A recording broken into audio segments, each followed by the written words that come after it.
জাল সিম কার্ড চক্রের হদিস দ্রুতচার। অন্য ব্যক্তিদের ডকুমেন্টস জাল করে মোবাইল সিম কার্ড অ্যাক্টিভ করে দীর্ঘদিন ধরে চলছিল প্রতারণা। অবশেষে গোপালনগর থানার পুলিশের জালে 4 অভিযুক্ত। পুলিশ জানিয়েছে ধৃতদের নাম পলাশ মজুমদার, অলিক মণ্ডল, বিক্রম গুপ্ত ও ব্রজেন সরকার। ধৃতদের বাড়ি গোপালনগর ও বনগাঁ থানা এলাকায়। পুলিশ সূত্রে জানা যায়, বুধবার রাতে পুলিশ সূত্র মারফত খবর পায় গোপালনগর থানার আকাইপুরে একটি মোবাইল সিম কার্ডের ডিলিং হবে। সেই মতো অভিযান চালাতে 4 যুবককে তল্লাশি করে তাদের কাছ থেকে 122টি জাল সিম কার্ড উদ্ধার হয়, যার কোনো বৈধ কাগজ দেখাতে পারেনি ওই ধৃত 4 যুবক। এরপর পুলিশ গ্রেপ্তার করে বৃহস্পতিবার সকালে বনগাঁ মহকুমা আদালতে পাঠিয়েছে।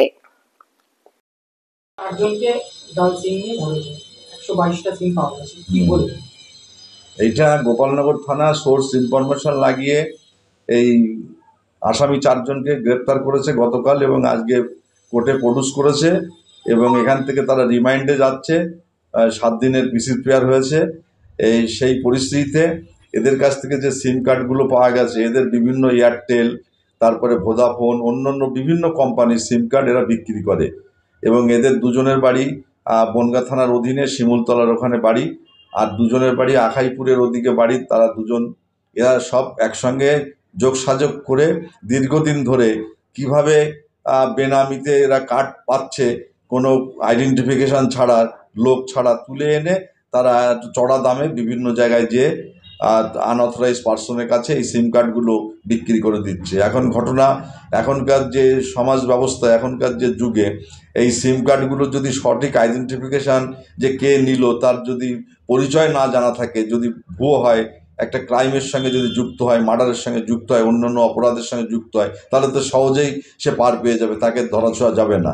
অতএব এই পরিস্থিতিতে পুলিশ রেড করে 4 জনকে গ্রেপ্তার করেছে এবং আজকে বনগাঁ লানেট এসিজিএম কোর্টে তাদের প্রডিউস করেছে এবং তারা রিমান্ডে যাবে। এবং আরও যারা র্যাকেটের সঙ্গে যুক্ত আছে, আরও বহু লোকের সঙ্গে যুক্ত আছে, তাদেরকে গ্রেপ্তার করার জন্য এবং আরও সিম কার্ড এদের কাছে আছে। এরা তাদের জবানবন্দিতে পুলিশের কাছে 161 স্টেটমেন্টে বলেছে। বিষয়টা তদন্ত চলছে, তদন্তে জানা যাবে আর কারা কারা যুক্ত আছে, কিভাবে এরা এই র্যাকেটটা চালাতো। বিভিন্ন ব্যক্তির ডকুমেন্টস বলতে যে আইডেন্টিফিকেশান করছে, জাল কাউর ভোটার করে দিল, সেই ভোটার কার্ড দেখাচ্ছে, জাল আধার কার্ড করে দিল। সেটা তো সঠিক পাওয়া যাচ্ছে না যে সেই ব্যক্তিটা যে আদৌ বেঁচে আছে না সেই ব্যক্তিটা আদৌ ভারতে থাকে।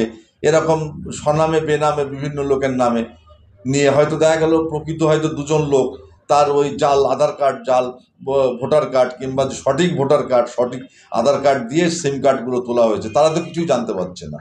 যখন এই ঘটনা ধরা পড়বে যে যাদের কাছে বিক্রি করেছে, তারা যদি এইটা ইউজ করে বিভিন্ন এখনকার যে যুগে যে সাইবার ক্রাইমগুলো হচ্ছে, যেভাবে টাকা পয়সা ব্যাংক থেকে তুলে নেওয়া হচ্ছে, যেটা বাগদায় কদিন আগে যে ঘটনাগুলো ঘটলো, যে কোটি কোটি টাকার যে লটারিগুলো, তাদের কাছ তো বিভিন্ন রকম পাসবই বিভিন্ন রকম উদ্ধার করা হলো।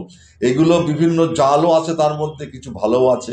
এইগুলো পুলিশ তদন্ত করবে, তদন্ত করে বোঝা যাবে কতটা সঠিক কতটা বেঠিক। কিন্তু এই পদ্ধতি যে এই 4 জন যেটা করেছে এবং আরও যারা যুক্ত আছে, এই পদ্ধতিটা সম্পূর্ণ আইন বিরুদ্ধে। এভাবে কোনোদিন সিম কার্ড বিক্রি করা যায় না। আমি একটা সিম কার্ড তুলতে আসলে আমি প্রথমে আমার আইডেন্টিফিকেশান যে তাদের কাছে বলবো, আমার ভোটার কার্ড আধার কার্ড দেখে আমাকে ইস্যু করবে, কিন্তু সেসব না দেখে সেই লোক দেখলাম না, কিছু দেখলাম না, সিম কার্ড ইস্যু হয়ে গেল। এটা সত্যি এর ভিতরে গভীর চক্রান্ত আছে বলে আমরা মনে করছি। আপনার নাম? Samir Das, special public prosecutor, সরকারি আইনজীবী।